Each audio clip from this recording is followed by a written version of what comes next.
खुलुमबाय स्टुडिअ आं दायद' राजीब बसुमतारी चिरां जिल्लानि बिजनि सिङाव थानाय बिजनि सोलोंसालिमा फरायसा खौसेथि आफादनि खुंगा 5-2थि बिसायख'थि 2021-22नि बिसायख'थिजों लोगोसे भट सानख'नायाबो मैया गोजोनै गोजोन जोबनानै थाङो। बे बिसायख'थियाव एबसुनि दैदेननाय आरो एबिएमसु दुलाराय बिटिआर बेंगलि लाइमोन फरायसा आफादजों मदद होजानाय गासै बिजाथियानो देरहासार जानो हानाया मोनसे गोजोनथाव खौरां। बेरेखा दोलोनि बेरेखायै उदांस्रि बसुमतारिया आफादगिरि सुबुंसार बसुमतारिया गाहाय नेहाथारिनि थाखाय गोबां भटनि फारागथियाव देरहासार जानो हायो। बेनि अनगायैबो लोगो नेहाथारियाव तपन साहाया लेङाइ नेहाथारि, धर्मेश्वर बर'आ हारिमु आयदानि नेहाथारि, थुनलाइ आफादनि नेहाथारि शिल्पी दास, गेलेमु आयदानि नेहाथारियाव जुवेल आलम आहमेदा देरहासार जानो हायो। बेराफारसेथिं बेरेखा दोलो बिएसइउ, आक्रासु, आसु आरो अखिल भारतीय विद्यार्थी परिषदजों मदद होजानाय हानजानिफ्राय सासेबो बिजाथियानो बे बिसायख'थियाव देरहासार जानो हायाखैसै। मख'जाथावदि बिजनि दख'रा एबसुनिफ्रायबो देरहासार जानाय बिथांमोनखौ बरायहोयो। गिबियावनो बिजनि सोलोंसालिमायाव फरायनाय बर' फरायसाफोरजों लोगोसे गासैबो बिजनि कलेजनि फरायसाफोरा दिनैहाय एबसु, एबिएमसु, एबिभिपि वाइएसएफ बेंगलि फेडारेसन बिसोरखौ जों मदद होजानाय बिजाथिफोरखौ देरहाहोनायनि थाखाय बिजनि सोलोंसालिमानि साफ्रोमबो फरायबाय थानाय फरायसाफोरनिसिम जोबोद साबायखर आरो जोंनिफ्राय दख'रा एबसुनिफ्राय गासै फरायसाफोरनो जोंनि अननाय मोजां मोननाय बेखौ बावहरग्रोबाय। खारन जोङो बेवहाय एबसुआ सिगांनिफ्रायनो जोङो बाहागो लाबोदों आरो जोङो बर' फरायसाफ्रा बेवहाय बांसिनै जोङो 1349 बर' फरायसाफोर दङ।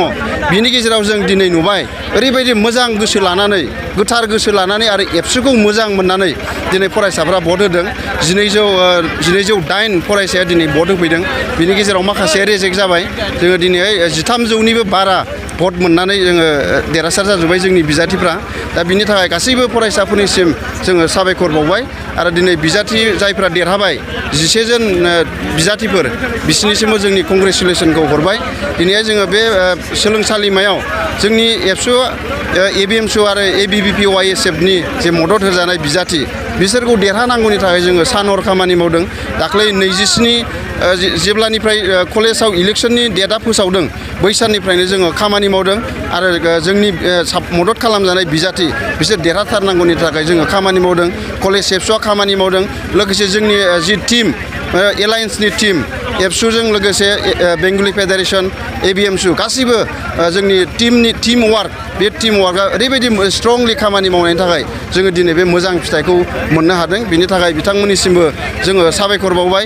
दिनै बे बिसायख'थियाव गोबां राजखान्थि हाबदोंमोन।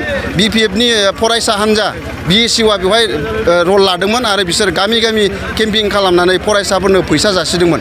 नाथाय जोंनि फरायसाफ्रा जों बेवहाय जे राजखान्थिखौ सोआ बे बिजनि कलेजाव राजखान्थि हान्जानि फरायसा आफादखौ जोंनि फरायसाफ्रा सापर्ट खालामा बेखौ दिनै गोख्रोङै जोंनो फोरमान होदों जोंनि बर' फरायसाफ्रा। बिनि थाखाय जोंनि फरायसाफोरखौ साबायखर बावबाय। लोगोसे बिजेपिनि फरायसा हान्जा एबिभिपि अखिल भारतीय विद्यार्थी परिषदआ बेवहाय देरहानो थाखाय सान हर जुजिदोंमोन। दिनै मिनिस्टार फैदों।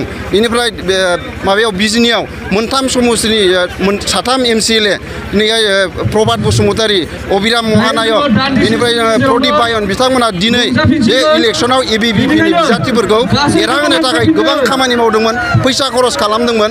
नाथाय जोंनि फरायसाफ्रा बे बिजनि कलेजाव दे खुनु राजनितिनि बारखौ बेवहाय सोआ बेखौ दिनै फोरमान खालामबाय। जोंनि खामानि मावनायजों बिथांमोननि साननायजों जोबोद मोजाङै जोङो गोरोबलायनानै मोनसे टिमजों जोङो फैनानै दिनै जों फरायसा हान्जाफ्रा देरहानो हाबाय। गासै 11 जन बिजाथि जोङो एबसु हिसाबै गासै 9 मोनदों।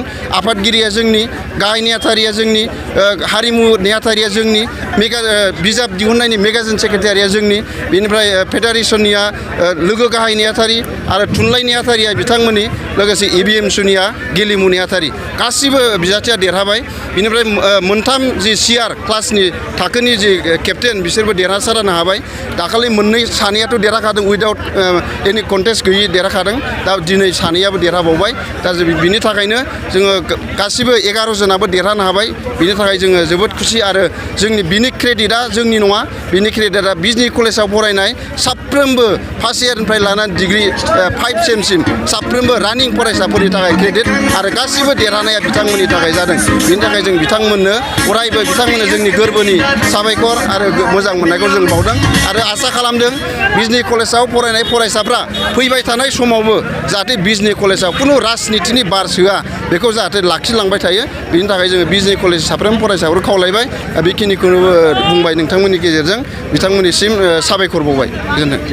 बिटिआर हालाम लाइमोनफोरनि थाखाय मोनसे गोजोनथाव खौरां लानानै फैदों। ट्रान्सफर्म रुरेल इन्डिया फाउन्डेसन एनजिअनि गेजेरजों बिटिआर डेभेलपमेन्ट फेल'शिपआ मोनसे बिटिआरआव बेकार जेंनाखौ सुस्रांनो फेल'शिप प्रग्रामनि थाखाय अनलाइन सोलिगासिनो दं। बिटिआर गभ एडमिनिस्ट्रेसनजों लोगोसे खामानि मावफानो मोननाया गोसो गुदुं लाइमोनफोर आरो गोरों गोरा मानसिफोरनि थाखाय बेसेन गोसा सुबिदा। लोगोसेनो बेयो मोनसे बिटिआरनि सिङाव थानाय सुबुंफोरनि समाजनि जेंनाफोरखौ सुस्रांनायनि मोनसे मोजां लामा। ब्लक लेभेलाव खामानि मावनाय ओनसोलखौ जौगाहोनाय बिथिं एबा आयदाफोर जेरै एग्रिकालचार आरो sericulture livelihood, education, skill development, employability, entrepreneurship, फिसा आरो गिदिर कारखानाफोर, health and nutrition, drinking water and sanitation, बोथोर सोलायनायनि सायाव नोजोर होनाय बायदि बायदि। बे फेल'शिप प्रग्रामा 3 बोसोरनि आरो बे प्रग्रामखौ लाग्रानो दान मोनसेयाव 20,000 दान बान्थाबो होनाय जागोन।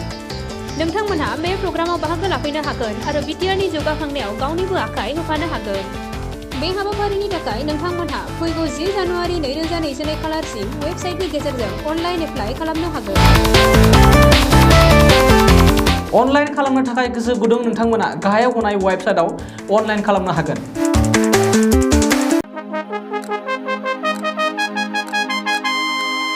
खुलुमबाय। नै सफैलायबाय दुलाराय बर' फरायसा आफादनि थान्दै जखनथाया। दुलाराय बर' फरायसा आफादा खुंगा 54थि थान्दै सावराय मेलखौ गोजोनै खुंफुंनो कार्बि आंलं जिल्लानि लांहिं नोगोरनि हाजोआरि गोजोन फोथाराव थि खालामबाय। गासैबो हारि हारिसाफोरनिसिम बानजाय आफादनिफ्राय मोनसे फोसावनाय जादों। कार्बि आंलं जिल्लानि लांहिं नोगोरनि हाजोआरि फोथाराव 2022 मायथाइनि 2, 3, 4 आरो 5 फेब्रुआरि खालाराव जानो गोनां दुलाराय बर' फरायसा आफादनि 54थि थान्दै जखनथाय लोगोसे 49थि कार्बि आंलं जिल्ला दुलाराय बर' फरायसा आफादनि बोसोरारि जथुम्मायाव जायफोर बर' फालांगिरिफोरजों लोगोसे आसामनि जायखिजाया हारिनि फालांगिरिफोर जेरै book stalls, tea stalls, vendors, hawkers बायदिफोरजों लोगोसे बर'नि गाननाय जोमनाय, दख'ना, गामसा, आर'नाइ, टेक्सटाइल्सनि बायदि रोखोमनि जि जोम दिन्थिनाय आरो फाननायनि थाखाय गिदिरथार मोनसे एग्जिबिसन लानाय जादों। बेखायनो जायखिजाया गोसो गुदुं फालांगियारि बिथांमोनखौ फैगौ जानुवारि दाननि 20 खालारनि सिगां गाहायाव होनाय 8638911131789696896890 जानबुं नङाव सिगांग्रो खौरां लाना गावनि मुं थंफोरखौ रेबथुमना लाहरखानायजों लोगोसे गोरोबथा खालामनो थाखाय खावलायहरनाय जाबाय। गोजोन्थों।